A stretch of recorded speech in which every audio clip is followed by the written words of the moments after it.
Sejam todos bem-vindos. Este é o podcast Questão de Ordem da OAB Caxias do Sul. Meu nome é Larissa Zanettini, sou advogada e coordenadora da Comissão de Mediação e Práticas Restaurativas aqui de Caxias. Esse podcast tem o patrocínio da AR Master Sul, assessoria documental. E vou apresentar aqui os integrantes dessa mesa, então. As minhas ilustres colegas, Daniela Feliciano e Cleusa Bristô, que são integrantes também da Comissão de Mediação e Práticas Restaurativas. E nós estamos aqui muito felizes em receber o nosso também colega querido Thiago Breyer, que veio de Porto Alegre para nos abrilhantar aqui nesse momento do podcast. E ele é advogado e também sócio fundador da empresa LegalMap.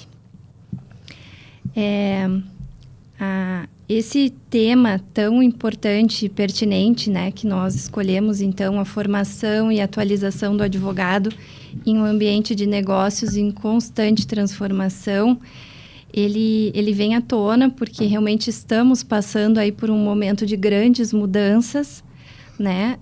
Continuamos tendo as leis, obviamente, para nos guiar enquanto advogados, mas já não cabe mais ao advogado simplesmente pegar uma lei encaixando naquele caso concreto do seu cliente, né? A gente sabe que o advogado empreendedor, além de todo o conhecimento jurídico, ele precisa muito estar disposto a se qualificar também nas questões das soft skills, né, que nós vamos trazer aqui hoje, que são essas habilidades comportamentais e a importância da criatividade, da inovação, né, Thiago? E tu tens aí uma bagagem muito grande para trazer aqui para a gente, para compartilhar a tua experiência aí de mais de 20 anos na advocacia corporativa, né, nos bancos acadêmicos.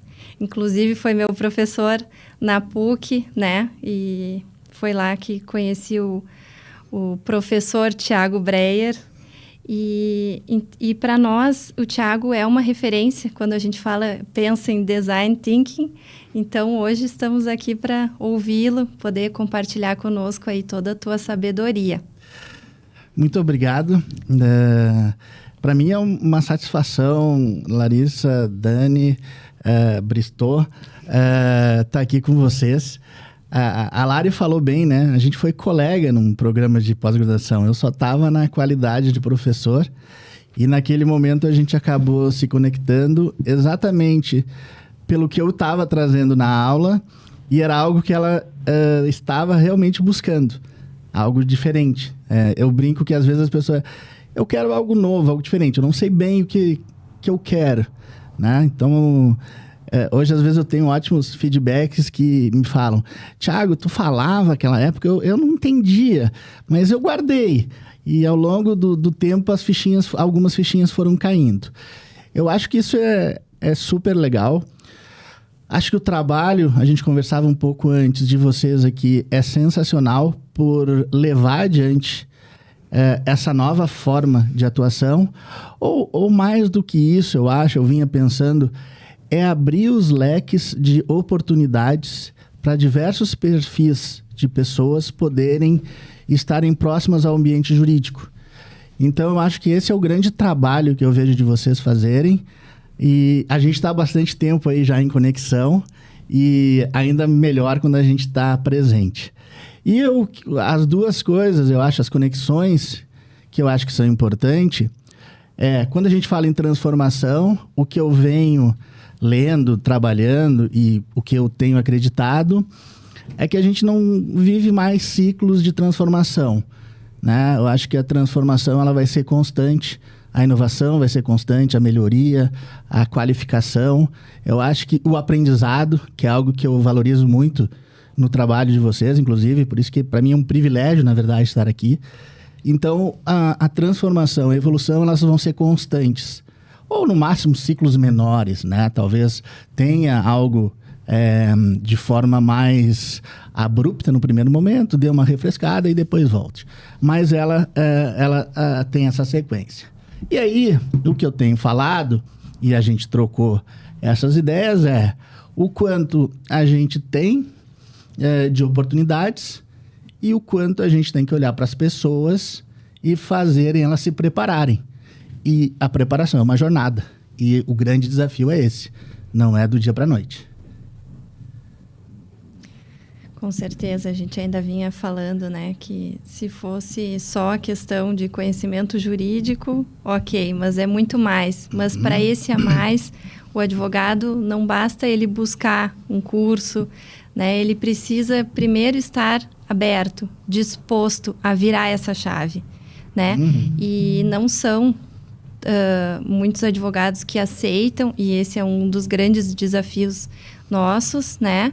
Mas acredito que estamos no caminho certo, estamos há bastante tempo, a mediação está, né, caminhando no sentido de demonstrar isso, essa importância de virar a chave, de ser mais, de ter um tratamento mais humanizado com o cliente, né? E tu trabalha muito essa questão do design thinking, que a gente fala sobre a questão de perguntas. Queria que tu desse uma esmiuçadinha nisso, nesse primeiro momento, para que o pessoal que nunca ouviu falar sobre design thinking possa compreender um pouco mais aí do rumo da nossa conversa. O que eu tenho, quando eu tenho Bom, deixa eu só colocar. Eu acabei descobrindo a negociação e mediação quando eu estava fazendo um mestrado. E como todos, né, aqui quando descobre isso no primeiro... O que é esse negócio, né? O que é mediação? Sempre querendo, né? Primeira pergunta. Tá, se não der certo a mediação, o mediador sentencia, né? Aquela meu histórico, né? E aí eu descobri que era muito maior e muito melhor, muito saudável, muito mais saudável, enfim. E aí a gente começa a olhar que para nós estarmos presentes como bons mediadores, como bons negociadores, como os bons solucionadores de problemas, né? Soluções criativas de problemas, nós temos que nos qualificar de uma outra forma. E aí a gente começa a ver quais são as metodologias que existem no mercado, o que existe e aquela que mais vai se enquadrar naquilo que eu acredito. E desde muito tempo, eu falo muito, quando dou aula, coisa e tal, acaba aparecendo os nomes de livro, pessoas, eu vou falando, né? Mas desde muito tempo eu lia Jim Collins, que é considerado o guru das perguntas. E eu adorava isso. Eu falei, poxa, como é que esse cara é tão bom em fazer pergunta? E aí eu fui descobrir o Design Thinking. Então, o Design Thinking nada é do que uma metodologia onde a gente busca um brainstorm, como a Bristol gosta, né? A gente faz um brainstorm, eu diria assim, um brainstorm mais orientado, né? Então, vamos, inclusive, conectar com a mediação, né? É informal, mas tem a sua... Ou seja, ela tem a sua informalidade, mas tem a sua pauta, ou seja, eu tenho a minha organização, né? É estruturado, né? É informal, mas é estruturado. Então, seria um brainstorm estruturado, onde a gente abre o leque de oportunidades. Então, em vez de a gente olhar apenas uma ou duas opções ou alternativas, a gente abre o leque e acaba descobrindo possibilidades ainda maiores de solução de problemas. Então, esse é o primeiro ponto quando a gente trabalha o Design Thinking, né? Que nada mais é que uma das metodologias da inovação. Então, quando fui apresentado ao Design Thinking no mestrado profissional, e depois eu sempre homenageio uma arquiteta e uma prima minha, que é a Thaís, e a Maena, que é arquitetura e design, que elas que me introduziram, que me mostraram o quanto melhor eu poderia usar o Design Thinking no ambiente do direito. Então, em 2016 ou 2017, eu brinco que a gente fez em Porto Alegre o primeiro evento com 18 advogados entre sócios e gestores jurídicos de Design Thinking no escritório da Maena de arquitetura. Foi sensacional. Então, uma forma diferente de pensar. Como que eu acredito lá? E aí, eu acho que a gente vai falar um pouco, exatamente isso. Eu até hoje, ontem, lendo algumas coisas, se falava muito pensar fora da caixa.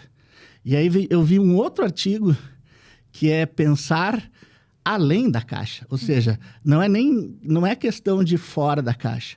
Porque é exatamente isso. Se eu disser, vamos lá para o que a gente gosta e todo mundo tem aqui. Negociação, uma das primeiras coisas, tem várias coisas, mas uma das clássicas é escuta ativa. Nós precisamos ouvir atentamente. Ótimo. Qual exercício? Qual atividade que eu pratico? O que eu tenho feito para exercer e para me qualificar em ter uma escuta ativa? Então, esse que talvez, e aí eu acho que é o grande privilégio de eu estar aqui, porque essa é a grande troca que a gente tem, né? Principalmente Lari, que a Lari entendeu isso, ela sempre me provoca, e eu adoro isso, porque eu sou provocador, eu adoro provocar as pessoas. E aí a Lari que fica me provocando, né? Então, esse é um caso. E o outro que eu li, exatamente esse artigo, que é pensar além da caixa, a gente olha lá, uma das principais questões que nós temos que ter, e do profissional moderno, do executivo, né? Do advogado com o executivo, né? Mas aí que tá, né? O advogado hoje, ele tem que estar conectado com o mundo executivo, né? Quem faz direito de família e sucessões tem que estar conectado, porque tem muitas famílias que acabam montando as suas estruturas societárias, tem que entender o pensamento do executivo e essa troca. Ok, então eu tenho que desenvolver o pensamento crítico. O profissional, hoje bem conceituado, ele tem a capacidade de pensamento crítico. Como que eu desenvolvo isso? Esse que para mim é o ponto, né? Quando que eu vou lá, então, fazer uma aula para desenvolver a criatividade, para desenvolver o pensamento crítico? Por quê? Se nós estamos dizendo que a importância da criatividade, a importância da escutativa, eu tenho que treinar isso. Se eu tenho que me qualificar no meu fôlego, eu tenho que fazer exercícios, né? Então, em vez de a gente olha o resultado, mas onde está a jornada. Então, agora, para advogados, design thinking é a instrução do processo. Ou seja, eu tenho que fazer tudo e achar todas as alternativas para depois decidir que tipo de sentença ou tipo de solução nós vamos dar. E não simplesmente ficar restrito, né? No direito, processo, a gente fica restrito aos pedidos, né? O design thinking faz a instrução do processo não restrito aos princípios. Qualquer solução maluca que aparecer, tá lá. E só para não esquecer, tá? Que a Lari colocou. Michele De Stefano digamos assim, é uma das, se não é a top 1, mas está entre as líderes mundiais do design thinking.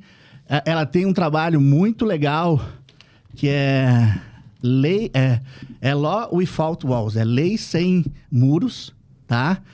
E ela tem uma pirâmide que ela coloca, e eu adoro falar isso. Lembra, no fim do dia a gente entrega soluções, né? Se eu estou como advogado, entrego soluções jurídicas.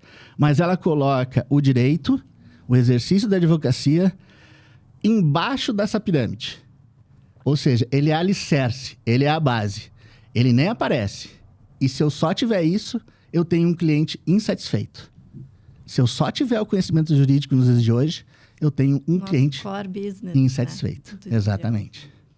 E acabamos, na verdade, ficando também à mercê do judiciário, que não pode ser, não pode acontecer. Porque as demandas que ingressam diariamente no judiciário para buscar uma solução jurídica são infinitamente menores do que as que diariamente são solucionadas. Então, a gente tem que criar, a gente não pode ficar, sim, dentro, a gente tem que ter aquele conhecimento dentro da caixa, mas a gente tem que sair, sim, para buscar outras alternativas. O que acaba, e esses, principalmente na área do direito de família também, esses processos, a demora desses processos acaba gerando dor, acaba gerando uma espera muito longa, o que não é só prejudicial para as partes, mas também prejudica o restante do núcleo familiar, né? Então, a gente tem que ter muito cuidado com relação a essa questão. E, Tiago, quando se fala na inovação do direito, a gente, num primeiro momento, meio que se assusta, porque a gente pensa na tecnologia só. E o que tu estás trazendo é algo que eu acredito muito que tem que ser obrigatório para o operador do direito, que é buscar esses novos entendimentos, e é do humano. Eu tenho que introjetar valores para poder aplicar esses valores para com as outras pessoas, de respeito, de dignidade, de empatia, com todas essas ferramentas que tu traz, né? E eu vou aproveitar para fazer um comentário aqui. Eu assisti o filme, aquele de 2012 com o Brad Pitt, Moneyball. que é o Homem que Muda o Jogo. O Homem que Muda o Jogo, que é um dos motes das minhas Isso. referências, exato. Em consideração à tua fala, eu assisti novamente e é impressionante, Tiago. É impressionante, sabe? Não se busca só a questão de cálculos, tem que ter capacitação, tem que ter liderança, né? Que é uma fala que tu reporta muito, que tu manifesta muito isso. E eu queria que tu falasse um pouquinho disso também. Olha, eu ganhei a viagem aqui agora. Ganhei a viagem, né? Porque é o seguinte, Ela fez o tema de casa, né? Ela fez o tema de casa, né? Vamos lá, o primeiro passo, tá? Nós estamos no podcast Questão de Ordem da OAB do Rio Grande do Sul, subseção Caxias do Sul. Mas se alguém quiser procurar lá no meus YouTubes, em algum lugar, acho até tem um podcast no próprio Spotify, onde eu falo, você quer inovar no ambiente jurídico, esqueça a tecnologia, né? Então é isso que eu falo. E aí, o que a Bistrô trouxe, eu falo inclusive para alunos, às vezes eu estou dando aula lá no pós, quando eu sou convidado, meu grande amigo Manuel me convida, que foi onde a gente encontrei a Larissa, então já é uma homenagem ao Manuel e ao Ederson. O que acontece? Eu digo assim, tu trabalha em tal empresa, quem é a tua gerente? É a Sabrina, tu trabalha na Unimed, a Sabrina Pese. Então diz pra Sabrina que tu pode assistir esse filme às 4 da tarde, que tu tá trabalhando, que tu não tá vendo filme. E aí, se tu quiser ver de novo lá de noite, comendo pipoca com a namorado, beleza, mas pode quando eu conheço, né? Aqui tem o Gustavo Polese da Randon, eu digo assim, faz essa turma assistir às 4 da tarde, é trabalho, né? E que é exatamente isso. Qual é a conexão que eu fiz no filme Moneyball, O Homem que Mudou o Jogo? É que enquanto ele tinha só o elemento humano, ele estava perdendo tudo. Por quê? Porque ele estava desprovido de qualificação. Quando ele virou a primeira virada, ele foi 100% para o ambiente da tecnologia e ele continua perdendo. Ou seja, mas peraí, se eu estou perdendo no humano e estou perdendo na tecnologia, o que está acontecendo? E aí a minha interpretação e tudo que eu aprendi do filme e as diversas frases que tem que eu só vou conseguir e ter o que eles conseguiram. Um recorde que eu acho que até nos dias de hoje está de vitórias consecutivas. É quando ele conectou todas as questões humanas, de liderança, de relacionamento, de confiança que ele tinha que conquistar com os dados. Quando ele fez essa conexão e ele conseguiu, e inclusive, vamos lá para o RH, né, que a gente quer fazer. Ele disse que ia mandar embora determinados jogadores e o cara da tecnologia e dos dados... Mas mas ele não é uma liderança no meu... Então ele vai sair e eu vou ter um time melhor. Ele conseguiu o recorde. E eu sempre esqueço do nome, o Billy, que é o papel do Brad Pitt. No final, ele mudou o jogo, que é o nome. Toda a forma de pensar o beisebol mudou. E ele recebeu que ele não aceitou, uma das maiores propostas para... Ele estava na Califórnia, no Oakland, para ir para Boston, no Red Sox, que é um dos principais times, ele não aceitou. Então, a Cleusa fez aqui o que eu digo, inclusive, para todo mundo. Assiste 2 vezes, assiste uma lá, se diverte, depois deixa ali e vai olhando os trechos, ou anota os tempos, que é muito aprendizado. E eu acho que esse que é o ponto, né? Ou seja... Como que eu levo esse aprendizado para as pessoas? Porque também tem um ponto, né? Por que a tecnologia e os dados, estatísticas, né? Eu começo sempre, quais são os dados, né? Eu esqueço o nome dele. Ele começou a ensinar para os jogadores por que era aquilo, né? Qual era o racional que tinha por trás. Então, para mim, esse é um dos dos filmes que eu coloco realmente como referência nessa conexão. Eu não vivo mais sem tecnologia, mas o humano é que ainda é o foco. E é interessante também agora que retrata nas reuniões com os diretores, né? Retrata a questão, fazendo um paralelo da nossa lei, do direito estático, do profissional tradicional, que os dirigentes do clube, assim, com muita experiência, e eles não viabilizavam trocar aquela experiência toda por algo de novo.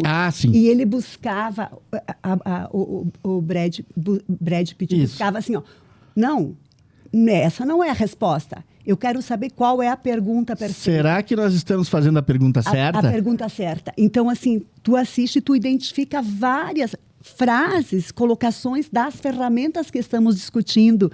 E eu achei fantástico. Assim, vale muito a pena. Que valida, e baseado numa história real, valida o que a gente, pelo menos, acredita e está trazendo, né?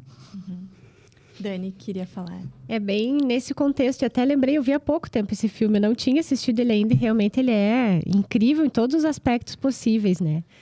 Tiago, com relação a tudo que nós estamos comentando aqui, né? Nós estamos dentro de uma, eu acho que das organizações mais tradicionais que existe, né? Dentro do direito, dentro da OAB.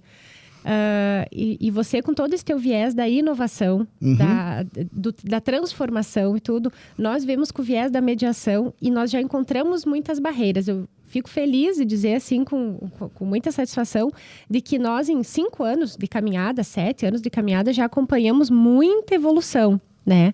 Mas ainda temos muito o que caminhar. Como que você enxerga hoje o caminhar da advocacia em geral, dos profissionais do direito em geral, e não só advogados, acho que todo mundo, todos os operadores do direito, para esse olhar transformador, abertos à inovação? Como é que está isso hoje no teu olhar? O que eu mais vejo é pessoas dizendo, eu quero inovar, e é tradicional, tá? Nossa, vocês me trazem tantas coisas, eu queria ter um negocinho para pegar minha mente aqui. Tá? Tu me trouxe 25 pensamentos ao mesmo tempo. Deixa eu tentar concatenar as ideias, tá? O que eu mais vejo, e aí não é só na advocacia, tá? É quando a gente fala em algo novo, em algo inovador, tem medo. Tem medo por conta que espera resultado. E o grande desafio, eu acho que quando se fala em inovação, ou se fala... e aí sim, a advocacia é muito mais tradicional que isso. Às vezes as empresas são menos porque elas não têm recursos e elas estão de alguma forma, mas as que têm recursos já estão mais estabelecidas, elas sabem fazer isso.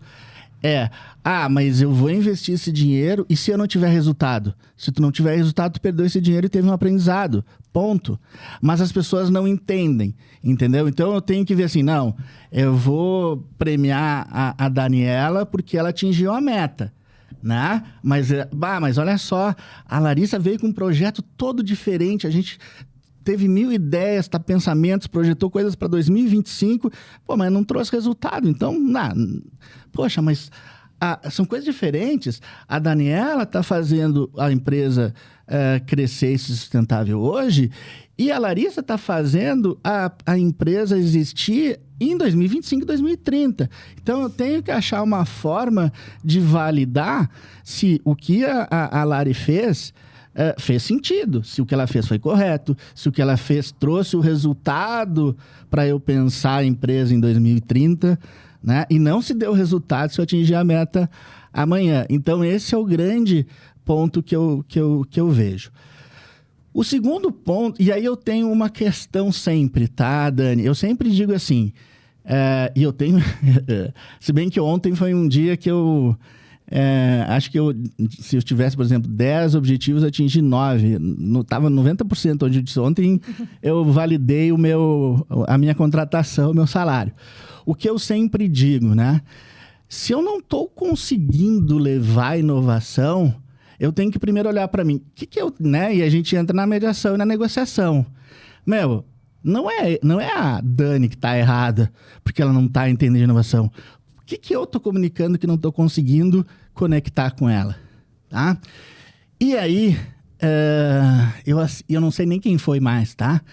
Eu acho que eu penso assim, quando a gente fala inovação, a gente não pode esquecer o que já deu certo. A gente não pode esquecer os alicerces de milênios, né? Se a gente for... Eu não sou filósofo nem nada, até gosto de conversar com gente porque eu li muito pouco sobre isso. Mas tem muita coisa que deu certo e os princípios e valores estão ali ainda, são válidos, mas que eu tenho que apenas acrescentar o mundo que nós vivemos de tecnologia, de novidade, digital, de podcasts, de informação e tudo isso. Mas os princípios estão ali. Então, eu sou a favor do lifelong learning, tá? Sou muito a favor. Só que o lifelong learning está nos livros da quinta disciplina do Peter Senge, que foi o cara o mentor do Jack Welch da GE, que fez a GE o que foi. Então, assim, cara, olha, obviamente que eles pegaram tudo aquilo lá, fizeram e tá lá.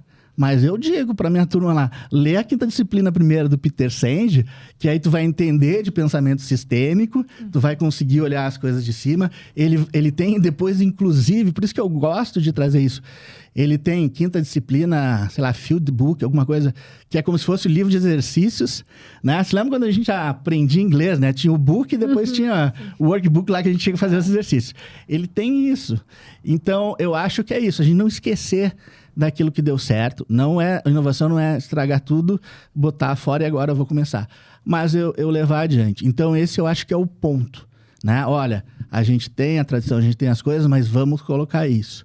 E o meu jeito de ser é de provocar. Provocar. O que vocês estão fazendo? Quando eu falo, né? Recentemente falei para os jovens advogados, tem um slide lá com as perguntas, né? E se a Amazon abrisse um escritório de advocacia, como é que ele seria? Né? Então, mas o meu escritório tem que ser como a Amazon? Não, faz o teu escritório tradicional, como tu acha, aquilo que tu sabe, e pega um pedacinho e diz assim, tá, mas e se a Amazon tivesse um pedacinho aqui, como seria? E para as carreiras, o que eu mais gosto, como eu amo, circo, é o Cirque du Soleil. E aí eu pergunto, e se o Cirque du Soleil fosse o gestor da tua carreira, como que a tua carreira seria? Então, a gente tem que fazer isso, mas não é simplesmente, agora eu tenho que virar, né, 180 graus, enfim, tem que fazer tudo ao contrário. Não, vai adaptando, entendeu? Vai colocando, vai indo, e é o que eu disse, olha só, vai lá, 80, 90%, mas separa uma verbinha lá para lá e testar alguma coisa, fazer algo diferente, que é isso que vai perpetuar as empresas e vai fazer a gente renovar. Mais ou menos é isso. Mas eu adorei a pergunta porque eu vou sair aqui. Por isso que eu digo, né? O privilégio é meu de estar aqui. Porque a pergunta me trouxe vários pensamentos. Eu tentei concatenar alguns aqui. Fervilhou ali ideias. Fervilhou a cabeça. Viu só? Inclusive, nos deu ideias. Porque eu ouvindo a pergunta da Dani e a fala do Tiago... embora tu saiba, quando tu escuta isso, o Tiago está tratando da questão de respeito, porque a gente não pode chegar e impor. Então, daqui a pouco, a abordagem que se faz com o outro colega pode ser diferente, porque a nossa luta sempre é buscar que as pessoas abram a cabeça, mas daqui a pouco a gente também tem que se questionar de que forma a gente está chegando, sabe? Então, validando o que ela já é, o que ela já tem. E isso para a gente também. Se permitindo mudar um pouquinho e alguma coisa, já é o início. Cleusa, se eu já era fã da Larissa e da Dani, e com todo respeito, apaixonado pelas duas, desde lá, quando a gente teve aula aqui, o que tu tá falando é interpretando tudo que eu acredito e a minha metodologia. Tá? Qual é a minha metodologia? E às vezes ela causa algum estresse com outros tipos de metodologia. Não, são metodologias diferentes. Se eu chegar e disser assim, olha, como funcionam as coisas, disser para as pessoas, e elas começarem a fazer, qual a minha satisfação quando eu chegar em casa de alegria, de estourar uma champanhe? Nenhuma. Eles fizeram o que eu quis. Agora, quando eu levei pensamentos, né? Que nem levei 10 ideias. E as pessoas conseguiram entender 9, a gente deixou uma lá para... Tá, deixa essa aqui, não vou... Vamos deixar mais adiante, eu vou plantar outras sementinhas. tu diz assim, cara, olha só, elas estão acreditando no meu sonho, né? Que se a gente está falando de startup, das coisas, o que eles dizem? Né? Eu não tenho dinheiro, como é que eu vou contratar os melhores? Diz para ele vir e comprar e viver os mesmos sonhos que tu. Se ele tiver os mesmos princípios, valores e esperança, ele vai comprar. E quando eu trabalho... E aí que eu digo, mas eu preciso da mediação, da negociação, da comunicação. Só quando eu estiver fazendo uma negociação, só quando eu estiver como mediador fazendo uma mediação? Não. Eu como gestor, e eu falei isso semana passada, vamos lá. Eu tenho 2 áreas da empresa, né? A área A, a área B. E a área B precisa de algo, a área A precisa de algo da área B. E o que acontece? Eles chegam lá, Daniela precisa de algo da Lari, a Dani chega. Lari, eu preciso que a partir de amanhã tu faça isso, isso, isso. E a Lari, tá bom, vou fazer. O que aconteceu? Eu já tenho um possível conflito, né? Aí dá trabalho para vocês ou para a turma que está trabalhando conflitos dentro de empresa, né? Então vocês não vão nem querer que eu dê assessoria para as empresas. Aí o que eu falo para ele? Eu falei, cara, faz o seguinte, Dani, faz o seguinte. Vai lá na Lari e diz assim, Lari, olha só. Eu tenho necessidade de uma informação que está contigo. E eu preciso dessa informação até as 8h30 todos os dias de manhã. Como que tu acha que é a melhor forma? Como que tu acha que a gente poderia fazer que é isso? Tu quer que eu te dê algumas alternativas? Nós sentamos e vamos ver? Ela vai dizer assim, eu posso te mandar um e-mail que talvez seja o que tu queria. Entendeu? Mas olha a educação e a relação. Elas sabem que podem construir algo. E a diferença de escutar isso. Não é uma ordem. Exato. É uma construção. E é tão simples, mas a gente tem que estudar, a gente tem que se qualificar. E antes que eu esqueça, que aí vem as coisas, né? Por que eu gosto de falar isso de formação das pessoas? Porque também, se a gente for fazer as aulas de negociação, tem o famoso lá... slide lá, e esses tem várias pessoas que se dizem donos, ou tu escutou de mim, coisa e tal. Enfim, se eu só tenho um martelo, tudo vira prego.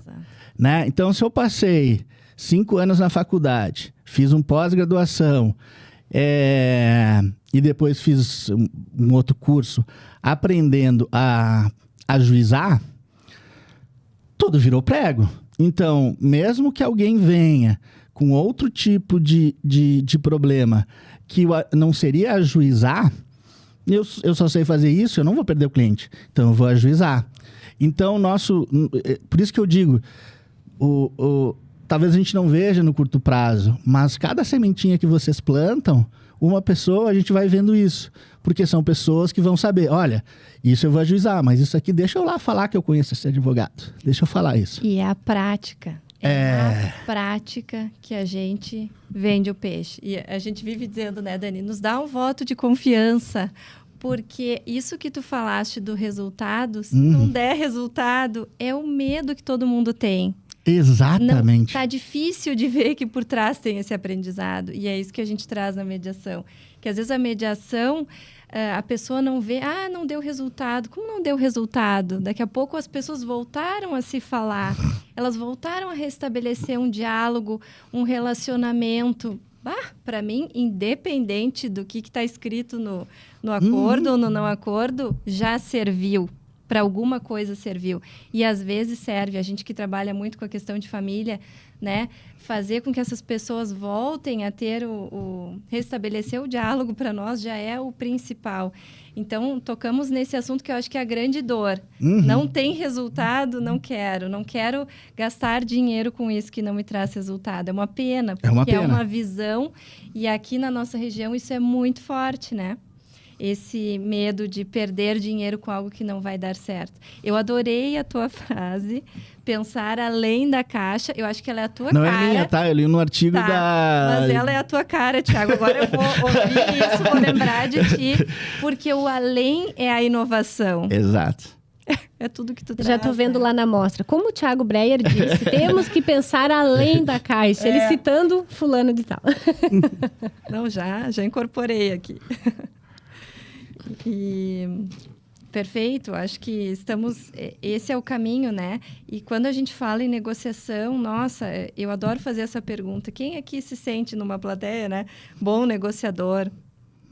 Na nossa região, 90% levanta a mão. Uhum. E quando tu pede para explicar, o bom negociador é aquele que paga mais barato ou que consegue convencer o vendedor a baixar o preço, né? Aham, exato. E, gente, a gente que estuda, que lê sobre isso, queria que tu desse, sabe, com toda a tua experiência, eu acho que não tem pessoa mais qualificada para falar sobre isso do que tu.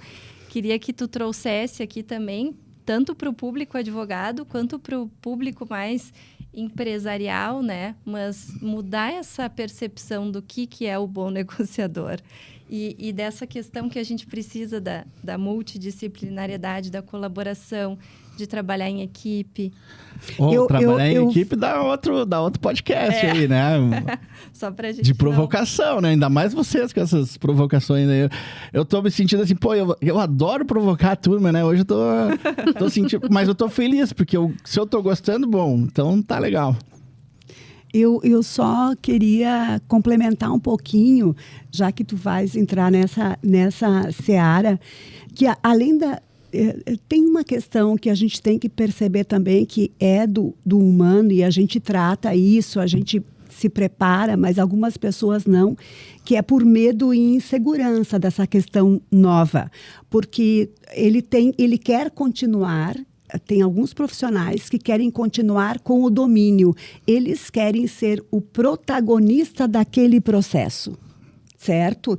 E o que a gente está buscando aqui é um trabalho em equipe, em conjunto, inclusive no sentido de chamar o cliente para resolver junto. Tu vai dar várias oportunidades, tu vai dar várias soluções, discutir várias soluções. E o cliente vai te ajudar a buscar aqui a solução mais adequada para aquele caso.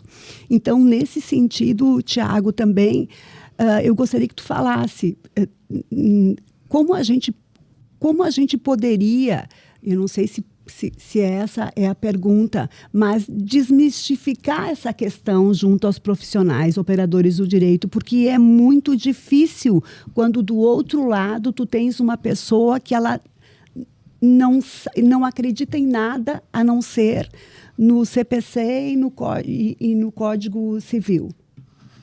Isso eu falo para a Lari. O que tem que ser feito, vocês estão fazendo. Vocês são uma das grandes mestres, né, de estar levando isso adiante. Não é fácil, vocês têm que levar isso. O que eu acredito é isso. Talvez... pelo menos se eu tenho uma crítica quando a gente fala disso, e é por conta disso tudo que eu estou falando que vocês me trouxeram. Às vezes a gente fica falando muito do processo, né? Deixa eu fazer um parênteses, por exemplo. Agora controladoria jurídica de grandes escritórios, ou agora legal ops, que está se falando. Se fala muito nisso. Mas onde está a qualificação do profissional que tem que entender de estatística, que tem que ter de dados, que tem que buscar todo esse conceito lá do Moneyball de data-driven, né? Então, a gente às vezes esquece que eu preciso qualificar esse profissional. O que é? Ele tem que começar a correr 3 vezes por semana? O que ele é? Ele tem que, sei lá, ficar mudo 30 minutos por dia, escutando alguém falar do lado para treinar a escutativa? Ou seja, quais são os exercícios que a gente tem que fazer, né? A outra coisa, né? E aí conectando tudo isso... Eu entro até no lado lá que eu gosto quando fala de liderança e tudo mais, que é significado. O que significa isso, né? Aí se a gente for no tradicional lá de negociação e coisa e tal, se eu vou ter só uma negociação contigo e nunca mais vou te ver, talvez o significado seja um menor preço, né? Mas qual o significado de eu reconhecer a Larissa? Como que a Larissa, negociadora, quer ser reconhecida? Por isso que eu vejo a complementação. Eu gosto da complementação, eu sempre falo, em seguida eu falo para a Lari, eu faço mediação, me formei em mediação, faço todas as questões que seja de conflitos societários, questões do direito empresarial de contratos. E aí eu lembrei até de um caso agora que vai fechar com tudo que tu falou.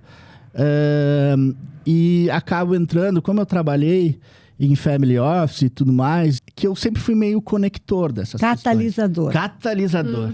Mas olha só, é esse mesmo. Aí teve um colega nosso, que eu fiz um trabalho, ele falou, Thiago, tu é um catalisador, porque tu vai pegando as coisas de cada um e vai juntando. Já me lembrei de outras coisas aqui agora. Eu vou ter que... tomara que o chat GPT leia a mente da gente também, né? Porque vem muita ideia que eu duvido que ele tenha. Acho que tem muita ideia que tá vindo aqui. Vamos lá. Post-it aqui grudado na cabecinha. Aonde é que eu tava? Agora eu me perdi até. No catalisador. No catalisador. Que eu acho que é essa grande conexão. Deixa eu fazer uma... vamos lá. Mediação primeiro, tá? Eu fiz um trabalho no meio da pandemia. Eu fui contratado para conflitos societários, tá? Para um conflito societário, era um processo. E aí quem me contratou foi um advogado das partes. E aí ele disse que ia falar com outro advogado. Eu descobri quem era o outro advogado. E falei, o Rafael me contatou, queria que eu fosse. Eu tô falando contigo, eu sou amigo dele, eu conheço ele. E ele, não, Thiago, eu vou dar uma olhada aqui, coisa e tal. Eu falei, olha, inclusive, a gente tem amigos em comum, coisa e tal. E a gente comecei a fazer a mediação. Cara, era uma coisa... Sabe aqueles processos... O processo já tinha 7 anos, não tinha saído não tinha tido... Tinha que ter uma perícia lá, era uma disputa empresarial, societária e família, tudo junto, uma coisa maluca. Mas o que estava em voga era o patrimônio da empresa. Nós começamos... E era um processo que eu dizia assim, cara, não vai ter juiz que vai querer julgar isso. Ele sempre vai deixar para o outro. Então, ele já estava há 7 anos numa comarca do interior e não saía, porque já estava cheio de coisa e o juiz dava um despacho lá para ir para outro. E eu disse, nunca vai julgar. E quando chegar lá em cima, vai ficar mais tempo. E aí eu digo assim, nós na mediação, eu acho que a gente chegou a 80%. E aí, só para tentar contextualizar, toda a empresa estava em cima de um terreno que acabou ficando com um familiar. E aí, depois que a gente estava com tudo resolvido, estava se discutindo o valor do terreno. E eu, como mediador, não consegui resolver isso. O resto estava tudo resolvido. Para cá, para lá, tudo mais. E não era... E aí, que depois eu vou complementar, não era questão familiar, era realmente empresarial e coisa e tal. E aí eu falei pro Rafael, pro Felipe, eu falei, olha, cara, meu trabalho tá feito. Não tem mais, eu esgotei, eu atingi vocês. E eles, não, Thiago, concordamos, coisa e tal, mas já foi bom e coisa e tal. 3 meses depois, eles me mandam mensagem que eles tinham fechado. Olha, e saiu a negociação. Incrível. Por quê? Porque eles já estavam lá... O mediador, eu não precisava mais do mediador daí naqueles... Os advogados, eles já foram lá mais do que metade do caminho e eles fecharam. Então, quando tu fala assim, qual o resultado? Teve resultado ou não teve resultado? Poxa... Formalmente, né? Não teve Exatamente. resultado. Mas daqui 3 meses, pronto, tudo Exatamente. resolvido. Qual é o resultado que a gente gostaria de chegar?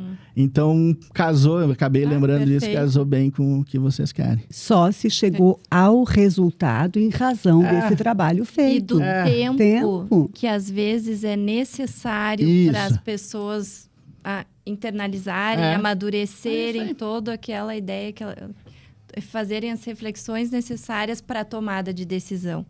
Porque não dá para o mediador achar que a tomada de decisão vai sair agora. Exato. O ato. E aí o que eu sempre falo para a Lari eu faço tudo isso enquanto não entrar questão de marido, mulher, pai, mãe, filha, nora e coisa e tal. Se eu vejo que tem isso, eu não faço.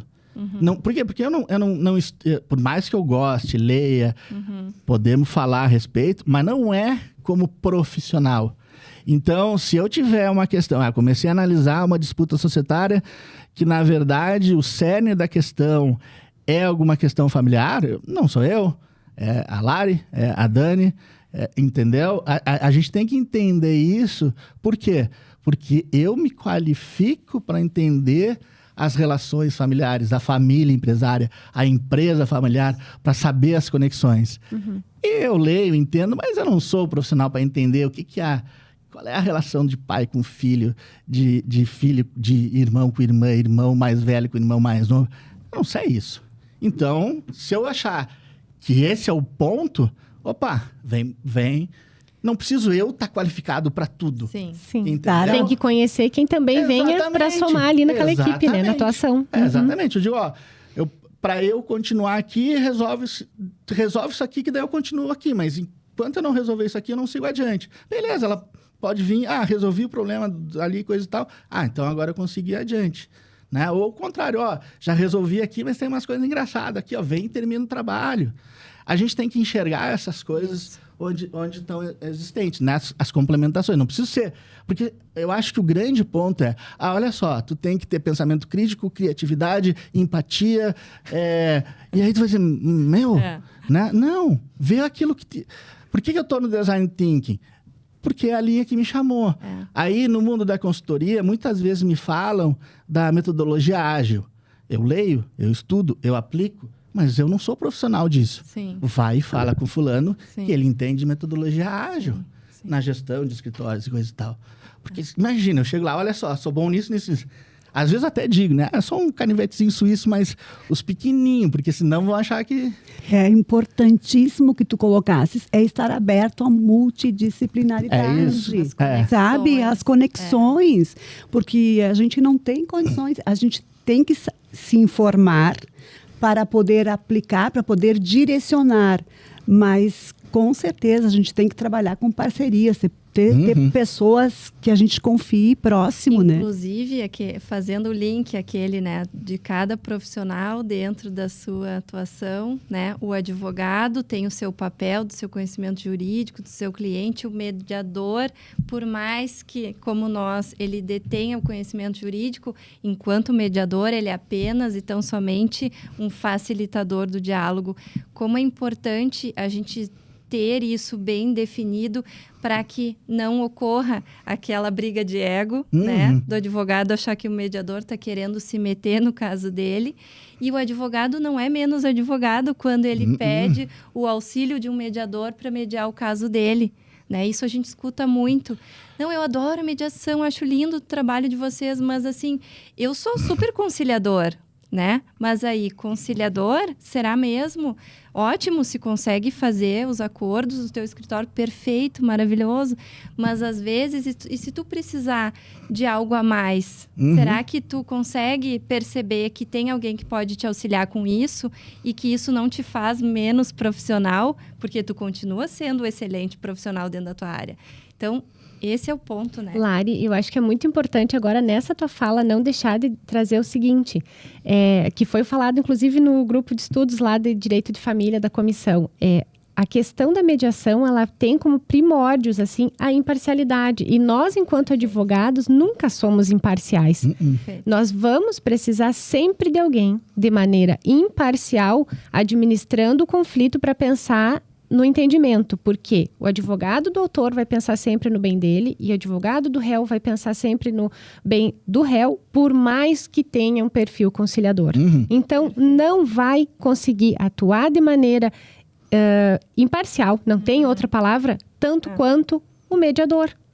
Eu acho que o maior desafio do excelente advogado, que é um bom negociador e busca soluções, é conseguir trazer soluções para cima da mesa que não seja de ninguém.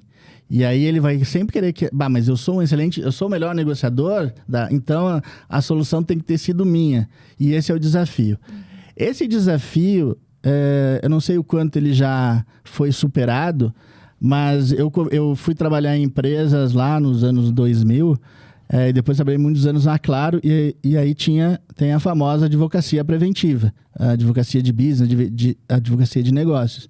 E lá atrás tinha essa questão. Tá, mas peraí, tu vai querer sentar lá, resolver o problema, tu não garante que a gente vai ganhar um processo e coisa e tal? Eu falei, cara, eu garanto, mas a gente quer seguir com o processo? A gente vai, mas a gente tem essa alternativa. Então, desde lá, a advocacia preventiva teve um pouco disso. Eu acho que já foi superada. Fazer algumas brincadeiras. Por que eu gosto tanto de entender mediação e aplicar? Às vezes, tu tá lá fazendo um trabalho, um escritório tem, sei lá, 4, 5 sócios ou 4, 5 líderes e coisa e tal, e tu diz, mas olha só, a Lari e a Cleusa, elas não se falam muito, coisa e tal. Beleza, eu sei disso. Vou fazer um dia, chamar uma pro café e sabendo que a outra vai estar no café, faço as duas começar a conversar e fico tomando meu café, e quando vê eu consegui quebrar alguns gelos ali, ou consegui identificar algumas questões que pode acontecer. A outra que eu adoro de fazer, que é o que eu mais faço aí usando essas práticas, teve algum filme desses dos Vingadores, coisa e tal, que é da Johansson, que é a Viúva Negra. A Viúva Negra. A Viúva Negra. Num desses filmes, ela tá lá, entre aspas, numa cadeira, amarrada, sendo torturada, e ligam pra ela. E ela diz, poxa, mas logo agora que ele tava me passando todas as informações que eu precisava, né? E isso é fantástico, porque é exatamente isso. Às vezes, quando eu chego de fora, as pessoas começam a falar pra mim coisas que eles não falam pro chefe deles. Aí eu chego lá pro líder lá, pô, e o fulano lá? Não. Eu falei, cara, chama ele pra um café, pergunta que ele vai te contar. Por quê? Porque ele me contou, porque eu comecei a falar, tá, e a vida, não sei o quê. Eu adoro pegar quando as pessoas ou estão no café. Teve uma empresa que eu trabalhei o ano passado, que tinha uma turma que ficava fumando na esquina lá e coisa e tal. Eu chegava lá, começava a conversar com eles, e eles, começavam a falar um monte de coisa. Eu falei, eu nem tinha me tocado nisso. Aí eu ia lá, anotava e começava a corrigir. Eles, pô, Thiago, melhorou aquele negócio, né? Eu falei, pois é, né? Eu acho que se deram conta lá, né? Coisa e tal. Eles nem se deram conta que eles me contaram.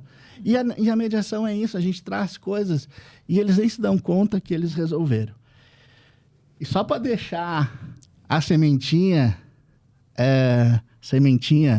das equipes, e disso que a gente falou, né? Trabalhar em equipe, considerando, né? Fazer todas as vacinas aqui, né? Considerando o personagem, né? O personagem, acho que não sei se eu já fiz nossas conversas, considerando o personagem, tá? Da série, tá? Esquece todas as questões, tá? Nós estamos no mundo da fantasia, o personagem. Que nota vocês dariam pro Harvey Specter do Suits? Quem assistiu? Todo mundo assistiu Suits? Que nota vocês dariam? Mas eu assisti a tua fala sobre isso. Eu também, então eu vou ser parcial. Daniela? Não sei qual é a fala, agora fiquei apertada. Tá, mas que nota tu daria, então? Sorte que ainda tem tu ainda. Eu assisti muito pouco Suits. Todo mundo me falava dessa série e eu assisti muito pouco. Mas o Harvey é o principal, né? Isso. E eu acho ele bem incisivo. Tá. Dá uma nota. Dá uma nota. Como advogado. Quantos capítulos assistiu? Meia dúzia? Nem isso? Nem meia dúzia, eu acho. Então vamos trocar. Que série tu já gostou, já gosta, assim, de coisa e tal? Daí então são várias, né? Não, pega uma que tenha gente, equipe, alguma coisa nesse sentido. Mas que eu, pelo menos sentido essa tua. Faz sentido porque pode seguir. Pode fazer, sim, que a turma sim, mas pode, funciona pode. com qualquer série que tenha time, funciona, tá? Tu dá o que pra ele? Olha, pelo desempenho eu vou dar nota boa, vou dar uns 9, 10, isso aí. Tá. Tu conhece o que não tinha lá, o falcatrua de Harvard? Sim. Tá. Tira o falcatrua de Harvard do lado do Harvey Specter. Que nota tu dá pro Harvey Specter? Já cai bastante. Então. Tu conheceu a dona, a Ruivinha? A secretária? Ela foi a que menos eu conheci. Tá. Mas então, lembro também. Tira ela, que nota fica o Harvey Specter? Cai mais ainda. Cai mais ainda. Exato. Né? Então, é uma brincadeira, né? É por isso que eu digo, às vezes a gente tem que usar dessas figurativas. Eu tive um professor que era fantástico, né? E às vezes as coisas... Primeiro ele dizia assim, Thiago, sempre pergunta por quê, né? Que tu vai ver que as crianças não fazem absolutamente nada, né? Quem tem filho aí não faz absolutamente nada sem perguntar por quê, né? Ou dizer que, mas se eu fizer isso, tu me dá aquilo, né? Então, né? Gastei um caminhão de dinheiro para num intervalo lá o meu professor dizer isso. Mas não tá aprendizado, tá em casa lá e coisa e tal, né? Então, esse é o ponto. E como que a gente faz? E ele diz assim, então, para aqui, pensa e imagina como está sendo feitas as coisas, né? Usar a imaginação, né? E eu gosto de usar essa série. Então, a questão não é... Nesse caso, não é ver a série ou entender a série. É ver como que é importante. Por isso que eu brinco. Qualquer filme que a gente pegar que tenha uma equipe, a gente vai ver que cada um sabe o que o outro está fazendo. E se eu tirar um, dá problema. Não tem jeito. Show de bola. Estamos nos apresentando, né? É. Nos encaminhando para o final, assim. Acho que foi uma troca excelente. Mais uma vez, agradecer a tua participação, a tua vinda a Caxias, né, Thiago? Tirar um tempinho para nós foi incrível. E que bom, né, agora poder fazer esse evento presencial contigo. Que venham mais outros. Obrigada às minhas queridas colegas Cleus e Dani, que ajudaram aqui, né, a fazer todo esse... como é que diz? As provocações do professor, do professor Thiago. Eu diria que eu fui um catalisador, hoje eu sou um provocador. Meu negócio... né? Quem sai cheio de dúvida e pensamento é porque a gente chegou lá. O negócio é provocar a turma. E eu acho que eu tenho umas alunas aqui, viu? Eu acho que eu já tenho umas discípulas aqui. Então, eu tô faceiro da vida. E a frase que ela gostaria de terminar, como eu ouvi Qual de ti... Qual a frase? Não, é tu que dá a frase. Só para terminar, então, porque tu vai falar a frase, e eu queria dizer que, para mim, é muito legal estar aqui. Realmente é um privilégio. Ter pessoas como vocês é muito bacana, é o que a gente precisa, pessoas éticas, corretas, querendo fazer as coisas acontecer. Eu sempre gosto de agradecer quem está nos ajudando a fazer, né? Então, o Ivan e o Guilherme, que estão aqui nos bastidores.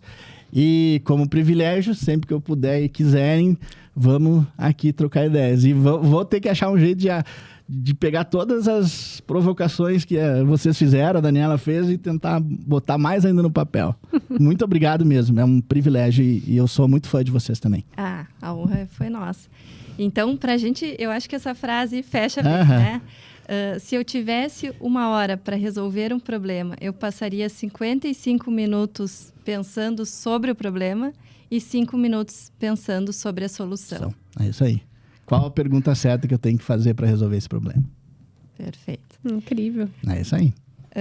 Então, o podcast Questão de Ordem está disponível com um novo episódio toda quinta-feira nas redes sociais, YouTube, Facebook, Instagram e Spotify da OAB Caxias. Não esqueçam de curtir, compartilhar e comentar as nossas plataformas digitais. Mais informações no nosso site, oabcaxias.org.br. Lembrando do patrocínio, a R Master Sul, assessoria documental. E obrigada a todos por nos ouvirem e também agradecimento especial à direção da OAB Caxias do Sul, que proporcionou esse podcast aí para nós, né? O Flávio Zanettini, que foi o cabeça aí que teve essa maravilhosa ideia e iniciativa. Obrigada a todos.